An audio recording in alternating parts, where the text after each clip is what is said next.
તો આજના વિડીયોમાં આપણે વાત કરીશું કે જો તમે બેંકની અંદર લોન એપ્લાય કરવા જઈ રહ્યા છો તો બેંક દ્વારા લોન અપ્રુવલ માટે સૌથી પહેલા સિવિલ સ્કોર એટલે કે ક્રેડિટ સ્કોર ચેક કરવામાં આવતો હોય છે। જો તમને તમારો ક્રેડિટ સ્કોર ખબર નથી અને તમે ઓનલાઈન ફ્રીમાં ચેક કરવા માંગો છો તો તમારે તમારા મોબાઈલની અંદર ફોનપે એપ્લિકેશન ઇન્સ્ટોલ કરી લેવાની છે।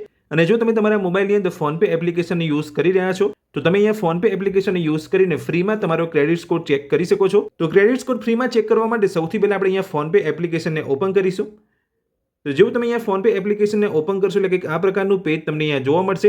હવે ફ્રીમાં સિવિલ સ્કોર એટલે કે ક્રેડિટ સ્કોર ચેક કરવા માટે તમે જોઈ શકો છો નીચે તમને અહીંયા લોનનો એક સેક્શન અહીંયા તમને જોવા મળે છે। લોનના સેક્શનની અંદર તમે જોઈ શકો છો અહીંયા તમને બાજુમાં મ્યુચ્યુઅલ ફંડનો ઓપ્શન જોવા મળે છે, ગોલ્ડ લોનનો ઓપ્શન જોવા મળે છે અને ચોથો ઓપ્શન તમે જોઈ શકો છો તમને અહીંયા ક્રેડિટ સ્કોર લખેલું જોવા મળે છે। તો તે ઓપ્શનની ઉપર તમે જોઈ શકો છો અહીંયા ફ્રીમાં લખેલું છે એટલે આ ઓપ્શનનો યુઝ કરીને તમે ફ્રીમાં તમારો ક્રેડિટ સ્કોર ચેક કરી શકો છો। તો ફ્રીમાં ક્રેડિટ સ્કોર ચેક કરવા માટે તમારે આ ઓપ્શન પર ક્લિક કરવાનું છે। જેવું તમે તે ઓપ્શન પર ક્લિક કરશો તમે જોઈ શકો છો કે આ પ્રકારની માહિતી તમારી પાસે અહીંયા માંગવામાં આવશે। Please provide details to regenerate your credit report એટલે તમારે તમારો ક્રેડિટ રિપોર્ટ જોવા માટે નીચે માંગવામાં આવેલી માહિતી ફિલઅપ કરવાની રહેશે।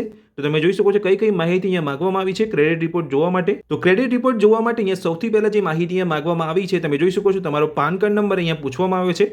એટલે સૌથી પહેલા તમારે તમારો પાન કાર્ડ નંબર એન્ટર કરવાનો છે। ત્યાર પછી તમે જોઈ શકો છો અહીંયા ફૂલ નેમ લખેલું તમને જોવા મળે છે। તમારું પૂરું નામ અહીંયા પૂછવામાં આવ્યું છે તો તમે જોઈ શકો છો name should be as per PAN card એટલે પાન કાર્ડ પર જે રીતનું તમારું નામ છે એ રીતનું જ તમારે અહીંયા નામ લખવાનું છે।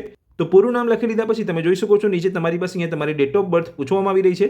તો જે તમારી ડેટ ઓફ બર્થ અહીંયા પાન કાર્ડ પર છે એ જ ડેટ ઓફ બર્થ તમારે અહીંયા એન્ટર કરવાની છે। તો તમારો ક્રેડિટ સ્કોર ચેક કરવા માટે એટલે કે ક્રેડિટ રિપોર્ટ જોવા માટે તમારે તમારો પાન કાર્ડ નંબર એન્ટર કરવાનો રહેશે, તમારું ફૂલ name as per PAN card તમારે એન્ટર કરવાનું રહેશે અને તમારી ડેટ ઓફ બર્થ તમારે એન્ટર કરવાની રહેશે।